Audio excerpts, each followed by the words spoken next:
FM Cultura 107.7.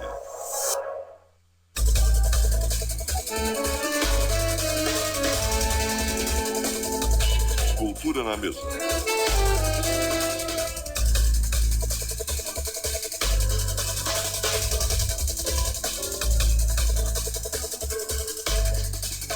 Quinta-feira, 29 de junho de 2017, 12:05, temperatura de 20 graus. Boa tarde, eu sou a Lena Kurtz e este é o Cultura na Mesa pela FM Cultura 107.7. Vamos às principais manchetes de hoje. Julgamento sobre delações da JBS será concluído hoje no Supremo. Conselho Monetário Nacional define meta da inflação para 2019 em 4,25%. Os destaques do programa. Michel Temer indica Raquel Dodge para a Procuradoria-Geral da República. E na pauta cultural, o espetáculo El Juego de Antônia. O destaque musical do Cultura na Mesa, Purple Rain, clássico de Prince, é relançado em edição de luxo.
Os nossos contatos, e-mail, radiojornalismo@fmcultura.com.br, no Twitter, @FM_Cultura, no Facebook, FM Cultura 107.7, nos acompanhando também online pelo site fmcultura.com.br e também entrando em contato direto pelo WhatsApp, que é o 984559689, prefixo 51.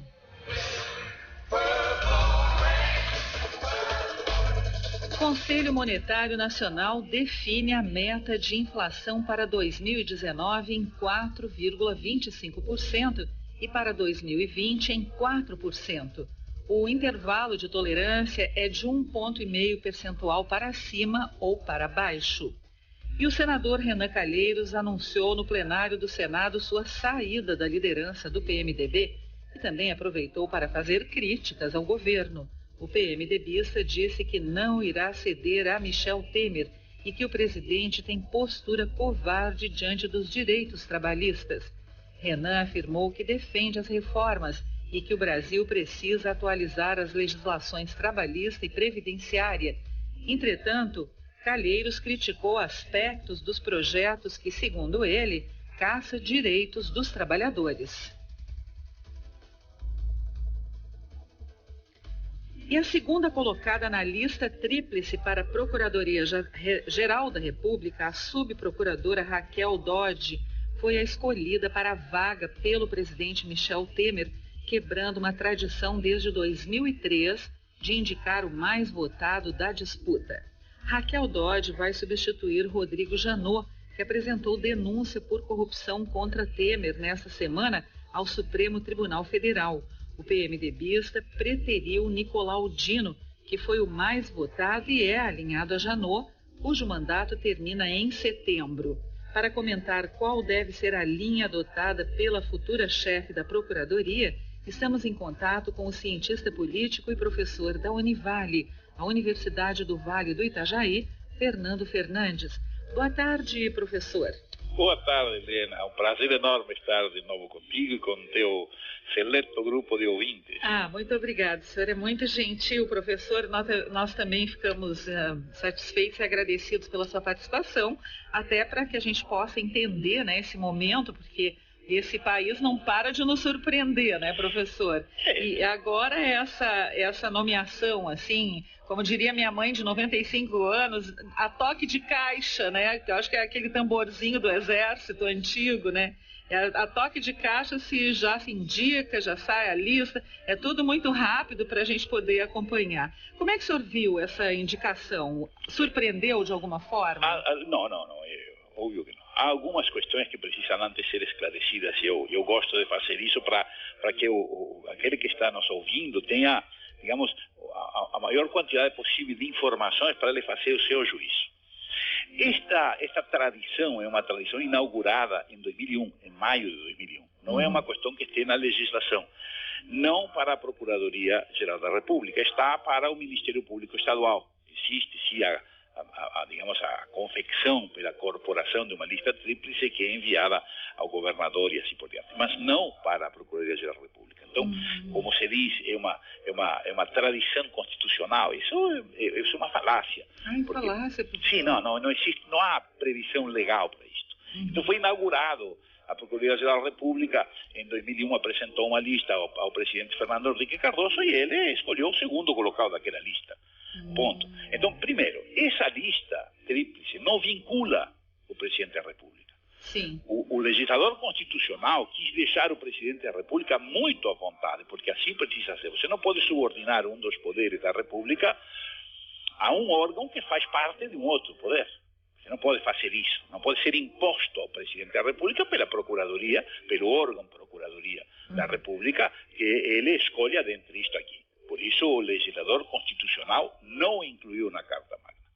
Isto é uma invenção, uma criação, digamos assim, da Procuradoria-Geral, que foi vista com bons olhos, ou pelo menos não foi desdenhada pelo presidente Fernando Henrique Cardoso, e depois foi adotada pelo presidente Lula, que sempre indicou o primeiro da lista, e aí que estariam falando da tradição e tal coisa. Mas veja, você vincular o presidente a uma decisão da corporação, né, à tradição da decisão, é você colocar o presidente da República, digamos desta maneira, é você colocar o cachorro e o poste numa situação invertida, sabe? O poste fazendo xixi no cachorro. Não, isso não pode. Isso não pode. É o presidente que indica. E ele não tem limitação legal alguma. Dentro da corporação, ele indica qualquer um. Agora, a corporação apresenta uma lista tríplice. O mínimo que se espera é que não se faça esse tipo de jogo. Em definitiva, do outro lado está a instituição presidente da República.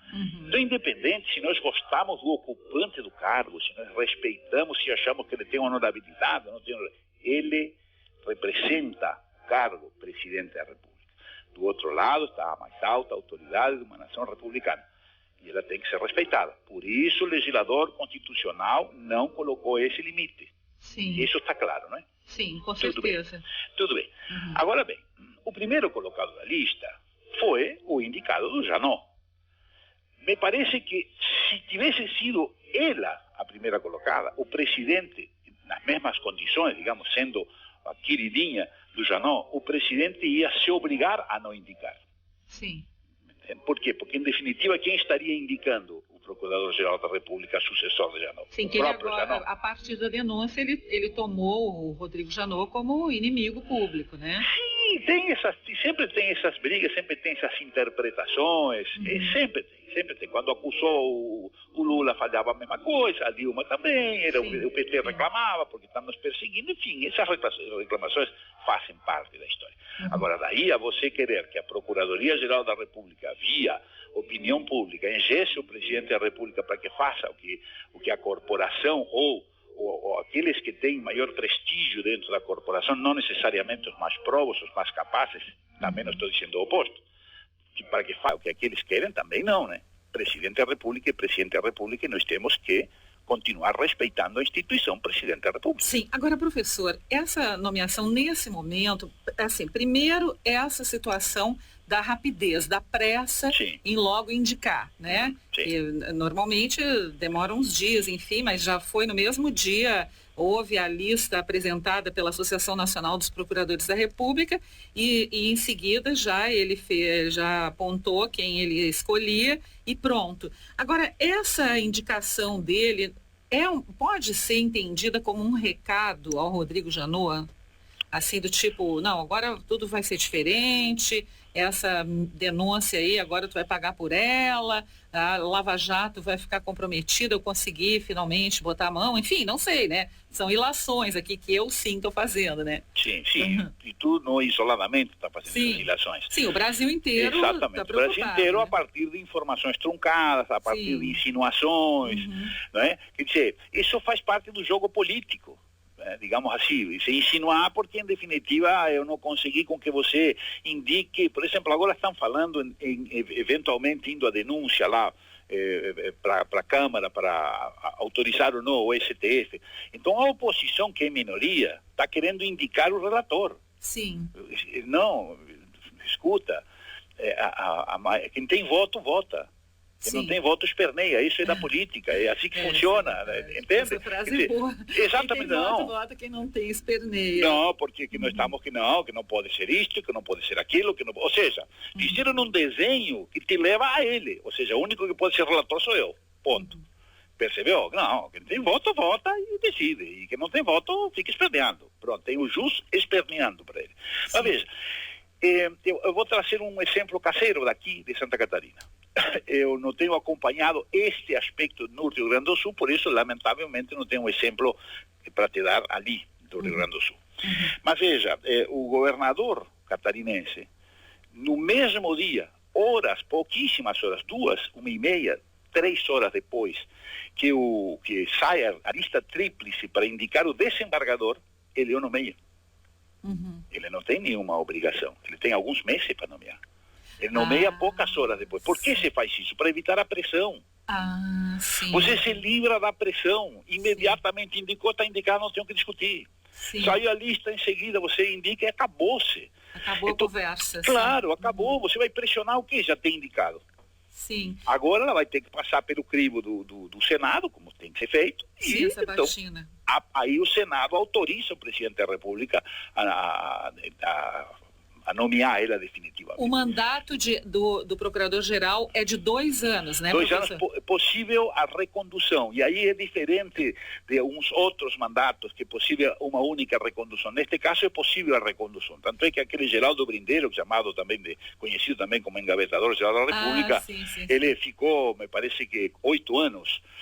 O Janot ficou quanto tempo? Está ficando quanto tempo? Porque ele ainda está, né, com a gestão dele em vigor, até setembro, né? Sim, me parece que é o segundo mandato, está 4 anos. 4 anos. Agora, ele também... Antes estava com Teles, me parece, não lembro muito bem. Quando ele também foi indicado, ele também era desconhecido, né, professor? Sim. A corporação colocou ele, porque todas estas, veja, como é que a OAB indica o 5º constitucional? Indica uma lista sextupla, e como é que faz o Tribunal de Justiça? Desses 6, escolhe 3. E não tem negociação nisso aí? Claro que tem negociação. Lógico que tem negociação. Tudo, hoje em dia, tudo lá em Brasília. Mas isso sempre foi, hoje em dia e ontem em dia, e sempre em dia, sempre foi. Isso faz parte. Isso que agora a gente fica sabendo, né, que tem. Antigamente a gente nem tomava muito conhecimento. Tu vê que felicidade que o brasileiro está interessado nisso agora. É verdade, que coisa boa, também acho. Acho que isso aí é um ganho para nós. Me sinto tão melhor que tu não imagina. No meio de tantas perdas, isso é um ganho. Claro, se não era prato feito sempre, ninguém sabia por quê, mas tu fazias parte dessas decisões esdrúxulas, dessas coisas. Agora tu sabe, tu pode de alguma maneira te posicionar favoravelmente contrário, opinar, esclarecer. Não, pera lá, o presidente não é obrigado, e é bom que não seja obrigado, porque então ele é refém. Sim. Professor, mas eu queria, assim, né, aproveitar o tempo da gente, para a gente falar um pouquinho a respeito de quem é, afinal, então, a Raquel Dodge, né? Porque as informações que estão sendo divulgadas é que ela está no Ministério Público Federal desde 1987, ou seja, ela é mesmo de carreira, e que ela é mestre em Direito pela Universidade Harvard, né, nos Estados Unidos. Sim. E eu queria, assim, que o senhor falasse, porque ela é a primeira mulher a comandar a Procuradoria-Geral da República, né? Então, queria, assim, que o senhor... Acho que não foi nomeada por isso, na minha opinião, não foi nomeada por isso, mas certamente tem lá os seus méritos, né? Evidentemente. Eu tenho a impressão de que digamos, nos três possíveis que acabou se corporificando, né, na lista, os três possíveis, o terceiro colocado seria, digamos assim, valga a mudança, né, a menina dos olhos do presidente, né, que seria o Gonzaglia. Ah, sim. Mas por quê? Porque eu acho até que neste momento teria sido o mais adequado. Porque é um conciliador, não, vamos com calma, vamos analisar isso com calma, sem precipitações, sem pirotecnia, sem ficar querendo fazer política da capa ou da toga, como você prefere, sabe? Digamos, tá. Esta procuradora, ela tem um perfil um pouco diferente, a doutora Raquel tem um perfil um pouco diferente ao Rodrigo Janot. Rodrigo Janot é mais, e nós vimos isso, não precisa este professor afirmar, é mais uma patrola, né? Sim. Aquilo vai atropelando e tal. Destroem-se reputações agindo dessa maneira. E nós vimos agora, ainda esta semana, uma sentença do juiz Moro, ser modificada ali no Tribunal da Quarta Região, e por unanimidade. Sabe? Ou seja, condenou o Vacari a 15 anos e lá o Tribunal da Quarta Região disse não. Aqui, inclusive, ali, em Porto Alegre. Sim, não, só com base em delatos, não é? Digamos, em depoimento de delatores, não pode se condenar. E é lógico num dos processos. Num dos processos, poderá ser condenado, tomara que, né, porque, enfim, nós estamos bastante cansados dessas coisas. Mas nós não podemos rasgar a lei. Não, isso é importantíssimo que o senhor está dizendo. Agora, as informações também dão conta de que a Raquel Dodge, ela está pretendendo que as coisas andem com mais celeridade, né? Especialmente na Lava Jato. Sim. Porque realmente as pessoas, né, os cidadãos estão cansados aí de tudo isso e a gente, na verdade, vê pouco resultado efetivo, né, professor? Sim. Ademais, você fica sangrando um monte de pessoas desnecessariamente e depois não vai haver todo um trabalho de exposição na mídia para dizer, olha, este senhor aqui foi absolvido porque na realidade não havia provas, só fez parte de alguma versão. Não vai acontecer isso. Pois é. Não vai acontecer. Mas o senhor acha que a Lava Jato vai continuar o seu rumo assim normalmente? Sim. O senhor acha que vai se prosseguir aí nessa... Não há o que se fazer, a Lava Jato vai continuar porque tem apoio, porque tem o apoio da população. Agora eu também estou meio, assim, digamos assim, cansado daquela história, não pode, não, isso aí pode afetar a Lava Jato, não, porque aquilo pode afetar a Lava Jato, não, para. Mas não é uma preocupação que se deva ter, professor? Mas não é uma preocupação que se deva ter? Sim. Que se prejudique a Lava Jato? Mas qualquer coisa que não se queira, se avisa que, olha, isso aqui prejudica a Lava Jato. Não é verdade. Sim, entendi. E não é verdade. Estamos falando de pessoas honradas, que têm um compromisso, então são todos corruptos. Então nós temos que dizer, não, é mais um corrupto. Sim. Esta procuradora vai ser mais uma que vai favorecer a corrupção, percebe? Não, o único que a procuradoria... Por que tu indicou 3? Logo indicasse um, só, pronto, entende? Então não, digamos, se parte de uma premissa certa para chegar a uma conclusão errada. Esta é uma pessoa que tem todas as qualificações como os outros dois também tinham. Agora vamos lá, vamos ao primeiro. Sim. Ele primeiro era o indicado do Janot, mas em segundo lugar, o irmão dele era aquele governador do PCdoB. Sim, Flávio Dino do Maranhão. Então, é o irmão dele, veio ali para lutar contra o impeachment daquele que fundava golpista. Você, presidente da República, vai indicar o irmão dele? Pois é. Não. Sim. Não vai. Isso é das coisas que vai ponderar. Tem 3 belíssimos nomes. É tudo do jogo, né? Por enquanto, parece. E a parte política está na lei, está na Constituição, é legal e é legítimo. Então, vê, são 3 belíssimos nomes, 3 belíssimas carreiras. Por que o presidente... Qual é o critério de escolha? Não? Qual é o critério de descarte, digamos? Sim. A idade, o sexo, não sei o que tal, por exemplo. Mas sabe o que é, professor? É que todas as escolhas que têm acontecido, que venham de Brasília, já vêm sob suspeita. Mas em todos os casos, em todos os casos. A questão toda é a legitimidade, por tudo que a gente está acompanhando, né?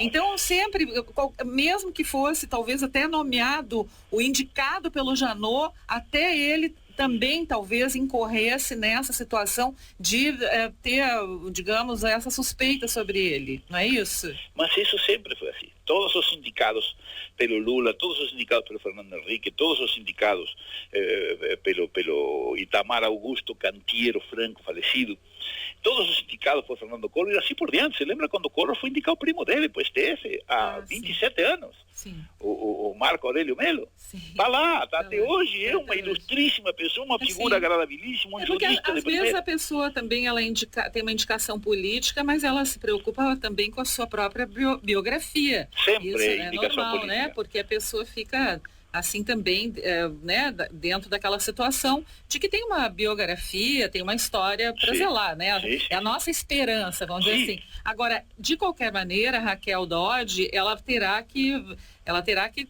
trabalhar ou se equilibrar entre pressões que venham da política e também essas pressões e tensões dos casos de corrupção no país, que são severos e são muitos, né, professor? Sim, isso sem dúvida. Nós todos temos um papel importantíssimo para o combate à corrupção. Agora, não podemos exagerar, não podemos exacerbar as situações, sabe? Ficar achando que por trás de cada questão tem um fantasma escondido, ali tem alguém sim. com um porrete atrás da coluna. Como se diz popularmente, vendo chifre em cabeças de cavalo, né? Então, se tem chifre é unicórnio. É unicórnio. Aí é fantasia. Que dizem que é um bicho mitológico, né? Mas a gente tem visto isso, né? E se criando, né? A gente tem visto alguns chifres, né, imaginários em cabeça de cavalo, mas com razão, porque realmente o que a gente tem... Eu creio também, como o senhor está dizendo, que as coisas sempre, de uma certa maneira, se processaram assim, como a gente tem visto, mas é que agora está tudo escancarado, né? Agora fica complicado, né? E como é que o senhor acha que isso deverá, então, prosseguir? Como é que o senhor acha que essa pressa toda aí nas votações, das reformas, enfim, e também dessa indicação que foi exatamente para abafar qualquer tipo de rumor, como é que o senhor acredita que deverá o país se conduzir até 2018?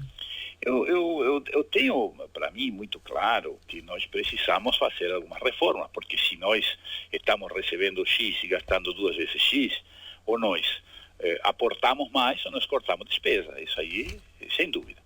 E tem outra possibilidade, que se aportar mais não necessariamente só com aumento de impostos, pode ser com aumento de receita.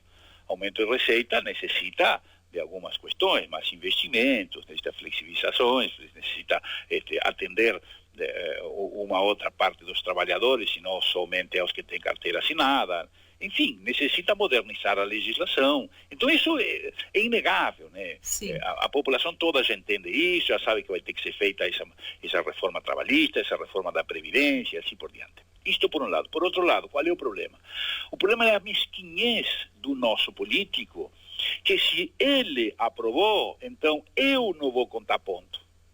Então eu tenho que puxar o tapete para que ele não aprove. Então não importa o tipo de argumento que eu utilize.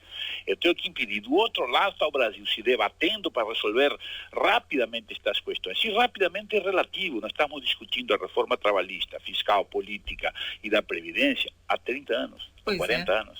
Professor, é muito bom conversar com o senhor.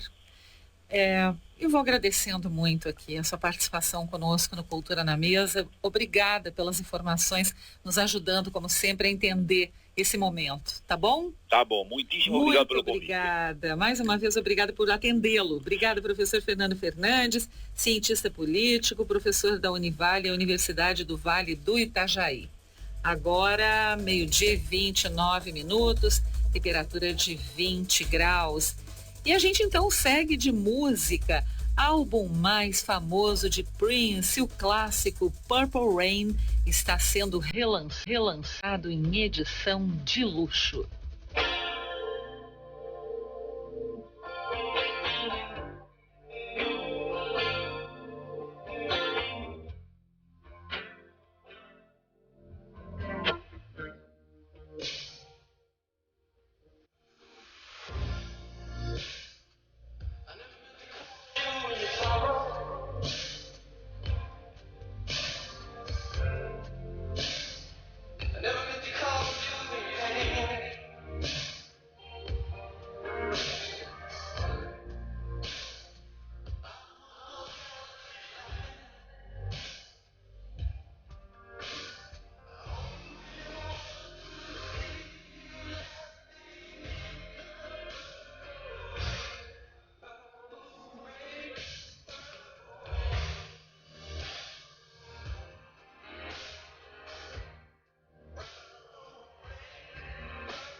Quando Purple Rain, seu sexto álbum, foi lançado em 25 de junho de 1984, Prince tinha 26 anos recém-completados.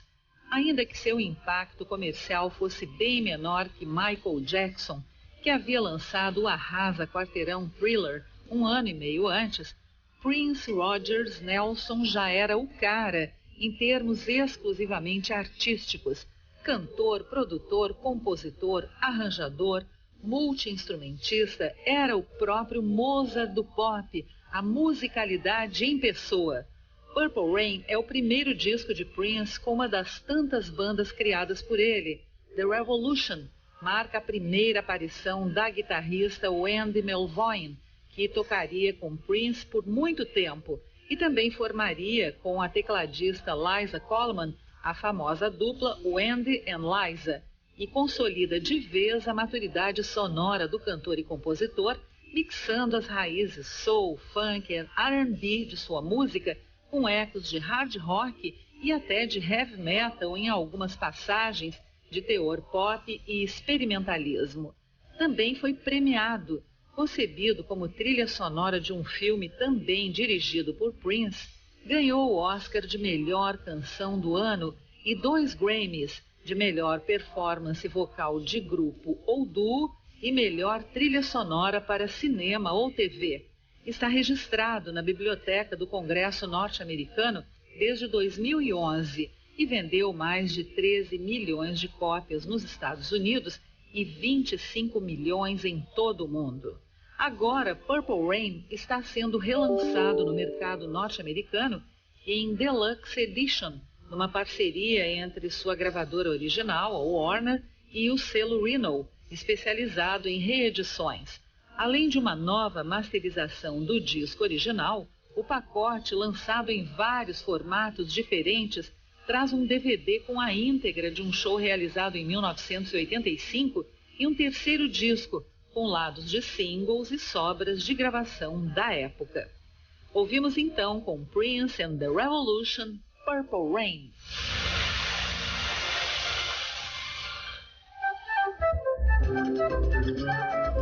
Vamos então à agenda cultural com o Rodrigo Demarte. Hoje, às 13h30 da tarde, a poeta Cristina Macedo promove nova edição do Sarau Literário Zona Sul, com o tema Homens Poetas e a Abundância de Chamas, com obras de Alexander Pope, Honoré de Balzac, Oscar Wilde, entre outros, no Café do Marques, na Praça da Alfândega, com entrada gratuita. Nesta quinta-feira, às 20h, tem roda aberta de conversa sobre poesia e resistência, com participação da poeta paulistana Mel Duarte e convidadas.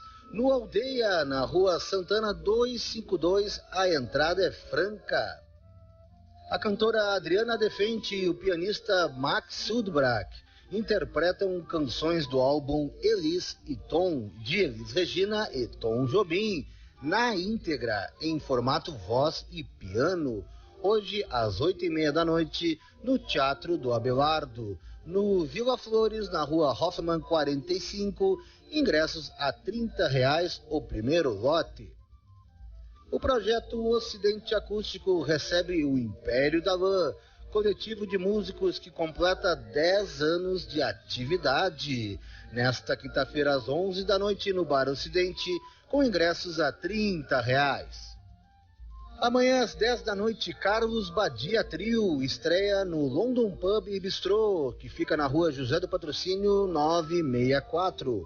Formado por Carlos Badia, violão e voz, Pedro Tagliani no violão e guitarra e Guilherme Sanches na percussão, o trio vai interpretar música do álbum Zeros e apresentar canções que farão parte do novo álbum de Badia, Raízes do Brasil. Ingressos a R$30. Essas, então, as dicas da agenda cultural do Cultura na Mesa com o Rodrigo Demarte.